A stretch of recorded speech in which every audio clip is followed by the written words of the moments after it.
Space launch boosters send complicated spacecraft into resolute journeys about our planet.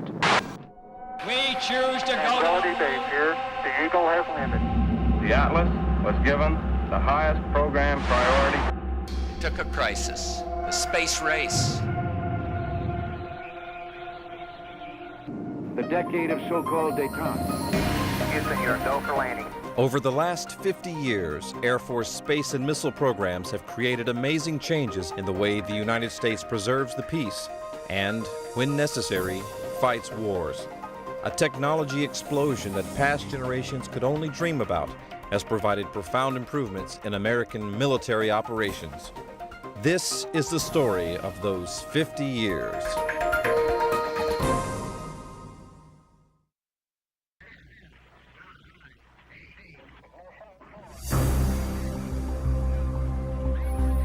The military space age began with visionaries and air power pioneers such as Generals Hap Arnold and Jimmy Doolittle.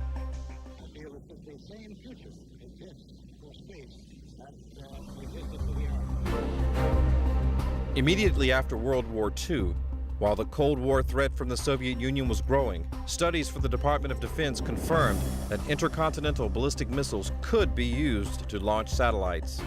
In 1954, the Air Force Missile and Space Program began. A converted schoolhouse in Inglewood, California, served as the modest accommodations for the Air Force's Western Development Division. The organization's first priority was to develop the Atlas Intercontinental Ballistic Missile, or ICBM. These missiles were needed to provide a strategic counterbalance to the Soviet Union's missile program. The Western Development Division's first commander was Brigadier General Bernard A. Schriever. The Atlas, now called Weapon System 107A, was given the highest program priority in the Air Force. The next year, the Air Force also initiated the design of the Thor Intermediate Range Missile. Later that year, military satellite projects were transferred to the Western Development Division, and the Atlas and Thor missiles were selected for modification to become America's first space launch vehicles. The shocking event that kick-started America's race to space occurred on October 4, 1957. The Soviet Union launched Sputnik 1, the world's first artificial satellite. The Soviets proved that they possessed the world's only successful satellite program and the potential to field an ICBM force. For the first time, America seemed vulnerable to an enemy missile attack. The U.S. Army launched Explorer 1, the first successful American satellite, in January 1958. A year after Sputnik 1, the Air Force successfully carried out its first orbital launch on an Atlas vehicle. Project SCORE was the world's first communication satellite. Its mission included broadcast of a recorded Christmas message from President Eisenhower to the world. The Air Force also developed the Advanced Reconnaissance System, which by 1959 had evolved into two programs to perform photographic reconnaissance, and another to carry out space-based missile warning. In 1960, Gary Powers' U-2 aircraft was shot down over the Soviet Union. I ended up in an inverted spin with a lot of G-forces throwing me. The nation's reconnaissance mission shifted to space alternatives. Discoverer 14 was the first satellite to return photo reconnaissance images from orbit. It photographed more Soviet territory than all earlier U-2 flights combined. The Air Force Satellite Control Network was developed to track and control satellites in orbit and process incoming data. The network included remote tracking stations around the world. Meanwhile, Air Force ballistic missile programs were rapidly evolving. Two new ICBM systems, Titan and Minuteman, had gone into development. In a few short years, 4 separate ballistic missile systems reached operational status. Soon, upgraded versions of Minuteman, along with the Titan II, which like Minuteman could be launched from hardened underground silos, became the mainstay of America's strategic missile force. We choose to go to the moon in this decade and do the other things, not because they are easy, but because they are hard. In 1959, the Air Force began developing man-rated launch vehicles for NASA to carry America's most precious cargo, her astronauts. NASA used the Atlas for its first manned space program, Project Mercury. Godspeed, John Glenn. Roger, backup clock is started. Soon afterward, the Titan II carried astronauts of the Gemini program into orbit, where they practiced docking with unmanned Agena target vehicles. This test of procedures and technology paved the way for Apollo missions to the moon. Contact light. Okay, engine stop. Tranquility Base here. The Eagle has landed. Tranquility, we copy you on the ground. You got a bunch of guys about to turn blue. We're breathing again. Thanks a lot. NASA developed the highly successful Delta launch vehicle from the Thor missile. Beginning in 1960, Deltas launched payloads for many military and civilian space missions. In 1961, the Secretary of Defense gave the Air Force a near monopoly on development of military space systems. For large, heavy payloads, the Air Force developed the powerful Titan III booster, which in several configurations carried out a wide variety of missions for the next quarter century. During the 1960s, the Air Force developed valuable new satellite systems.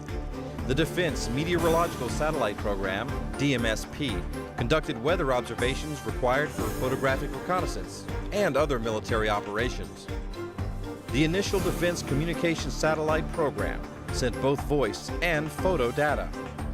These systems made their first major impact during the conflict in Vietnam. Vela surveillance satellites were launched to monitor other nations' compliance with the Nuclear Test Ban Treaty. Development of more advanced communication satellites led to the Defense Satellite Communication System, DISCUS. By 1982, DISCUS 3 satellites provided even more flexible communications coverage and resistance to jamming. Navigation using signals from satellites was another groundbreaking concept. The Global Positioning System, GPS, was initially designed to support military navigation of ships, submarines, and aircraft. However, GPS uses quickly spread to encompass a wide variety of military and civilian applications. In 1982, Air Force Space Command was activated with headquarters at Peterson Air Force Base, Colorado. The new Major Command gradually took over all operational space functions, including 2 launch ranges and 2 satellite control facilities. Cape Canaveral Air Force Station, Florida, is the launch range for placing satellites into equatorial orbit. Vandenberg Air Force Base, California, is ideal for launching satellites into polar orbit. This launch range also sends test ICBMs to target areas in the Pacific Ocean. The organization now known as the Space and Missile Systems Center, SMC, continued to develop and acquire satellite and launch systems. Located at Los Angeles Air Force Base, the center was the organizational descendant of the Western Development Division. In the late 1980s, most of the satellite control operations moved from the facility at Onizuka Air Force Base, California, to the Consolidated Space Operations Center at what is now Schriever Air Force Base, Colorado. By then, the Satellite Control Network's mission had expanded to control most DoD and some civil and allied nations' satellite systems. Challenger now heading downrange. Challenger, go. On January 28, 1986, the Space Shuttle Challenger exploded during launch, killing all 7 astronauts on board, creating a major crisis for America's space program. Today is a day for mourning and remembering. Nancy and I are pained to the core by the tragedy of the Shuttle Challenger. The shuttle program came to a halt while NASA investigated the cause of this accident. Military payloads awaiting launch on the space shuttle had to obtain launches on expendable Air Force boosters or be delayed indefinitely. The future of the space program was on the line. Fortunately, the Air Force had already started developing an improved, diversified fleet of expendable space boosters. The Titan IV became the nation's premier heavy lift vehicle, capable of carrying 10,000 pounds into orbit.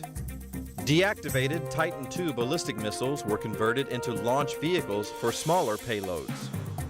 The Air Force also began development and production of 2 boosters for medium-weight payloads. Delta II launched all of the satellites in the first operational GPS constellation without a single failure. The Atlas II also had a 100% success rate with satellites such as Discus. Operation Desert Storm was the first major test of space support in a large military campaign. During the Gulf War, United Nations military forces, led by the U.S., operated in an unfamiliar, featureless desert. These troops came to rely heavily on small, lightweight GPS navigation receivers. GPS-guided bombs and cruise missiles hit their intended targets with precise accuracy. Discus satellites provided global secure communications for all military services using fixed or mobile receivers. DMSP satellites provided commanders and military planners with near real-time weather information that improved planning of air and ground operations. Also, DSP early warning satellites detected Iraqi short-range Scud missile launches so that they could be destroyed in flight.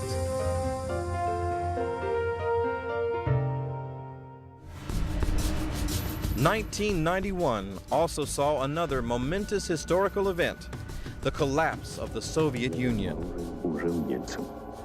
America's superiority in space capabilities and ballistic missiles, including the new peacekeeper ICBM, contributed to the end of the Cold War and to treaties reducing nuclear weapons worldwide. Our strategic missile force continues to provide a blanket of deterrence as part of America's national security policy. The Air Force developed MILSTAR, the most advanced and secure communication system ever built. Advanced processing techniques, as well as satellite-to-satellite cross-linking, allowed each MILSTAR satellite to be relatively independent of ground relay stations and ground distribution networks. The data rate of the upgraded MILSTAR 2 was 640 times faster than that of MILSTAR 1. Looking to the future, the Air Force started acquisition of a more efficient and affordable generation of booster, the Evolved Expendable Launch Vehicle, EELV. 2 contracts were awarded, one for a new family of vehicles known as Delta IV, and another for a family of vehicles known as Atlas V.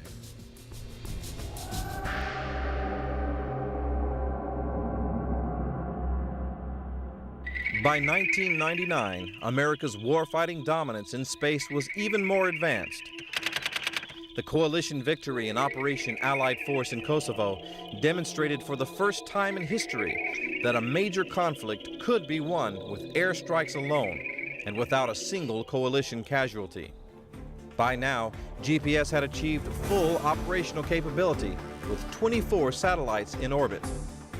Nearly all smart bombs and cruise missiles were guided by GPS right to their targets, day or night, in any weather. Also, navigation and communication satellites were beginning to take the search out of search and rescue. Combat Survivor two-way radios and GPS receivers could now guide rescue forces directly to aircrews shot down behind enemy lines. The end of the 20th century brought major changes to how the Air Force conducts space operations. Recommendations by the Launch Broad Area Review expanded SMC's responsibility for each DoD launch and resulted in 36 successful Air Force launches in a row. In addition, recommendations of a space commission made up of experts from the DoD and Congress resulted in SMC joining Air Force Space Command. Coming full circle, the acquisition and operation of military space was together again under one major command. What is going on? This was an attack on the Pentagon from the south. U.S. officials are saying there was no warning. This is a terrible day. September 11, 2001, the most massive terrorist attack in history. For America, it was a 21st century Pearl Harbor.